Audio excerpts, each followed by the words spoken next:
Welcome to The Explainer. Today, we're going to pull back the curtain on a really powerful technique from computer science, one that can take on problems that seem totally impossible.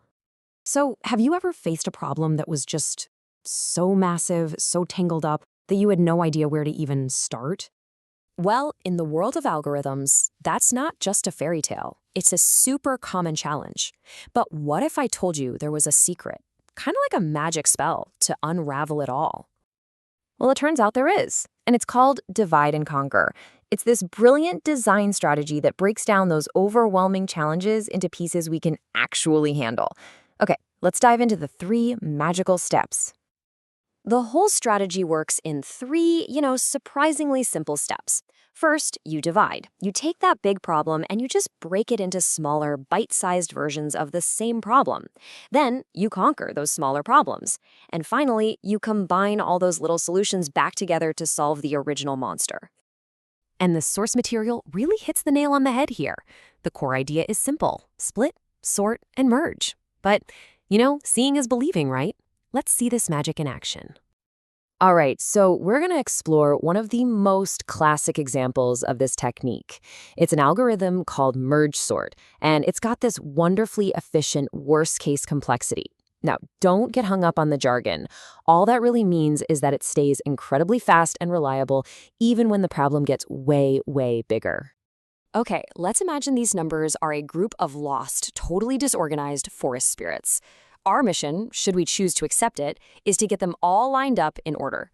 As you can see right now, they're just a jumbled mess. So first up is the divide step. It's super simple. We just split the whole group of spirits right down the middle. Now I've got 2 smaller groups, but yeah, they're still pretty messy. And we don't stop there. We keep dividing each group, and dividing, until every single spirit is standing all on its own. This is the conquer step. Why? Because the problem is now so small, it's trivial. I mean, a list with just 1 spirit is, by definition, already sorted. Easiest problem in the world. And that brings us to the really cool part, the combine step. We start merging these individuals back together. We take 2 sorted lists, in this case, just single spirits, and we carefully merge them into a sorted pair. Then we take 2 of those sorted pairs and merge them into a sorted group of 4, and so on. The trick is, you always just look at the front of each little line and pick the smallest spirit to go next. And after all that merging, voila! What you get is this, a single, perfectly ordered procession of spirits. And we did it, not by fighting the whole mess at once, but by breaking it down, solving the tiny pieces, and then building the solution back up. But merge sort is just one spell in a huge book of algorithms that use this exact same magic. So let's see what else is out there. Take quicksort, for instance. It also divides and conquers, but it kind of flips the strategy on its head. Instead of an easy divide and a hard combine, quicksort puts all the hard work into the divide step. It picks one element, called a pivot, and then works really hard to rearrange everything so all the smaller items are on one side and all the bigger ones are on the other. That makes the final combine step an absolute breeze. There's basically nothing to do. And this whole technique, it's not just for sorting lists of spirits. No way. It can be used for some really complex mathematical problems, like Strassen's algorithm for multiplying matrices.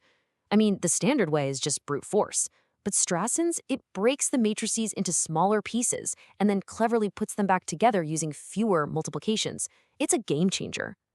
So the crucial point here is that by dividing the problem up in this clever way, Strassen's method gets a much faster runtime. Instead of the speed being tied to n cubed, it's n to the power of 2.81. And believe me, that little difference in the exponent is a huge deal when you're working with big matrices. It really proves how powerful and versatile this whole paradigm is. But why do we even care about a slightly faster algorithm? Does it really make a difference? Oh, you have no idea. The difference isn't just big, it's staggering. The source text lays this out in the most dramatic way possible. For a task with an input size of just 60, that's not a huge number, an inefficient algorithm might take over 310 years to run on a super fast computer.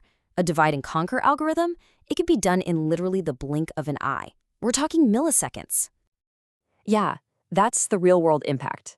We're talking about the difference between waiting a few moments and waiting for several lifetimes. So, what's the big takeaway from all this?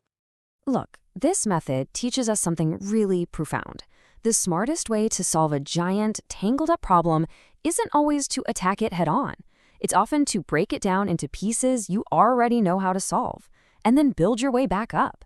It's powerful, it's efficient, and it makes the impossible possible. It's an incredible tool, not just for computers, but really for how we think about solving problems in general. Thanks for joining this explainer.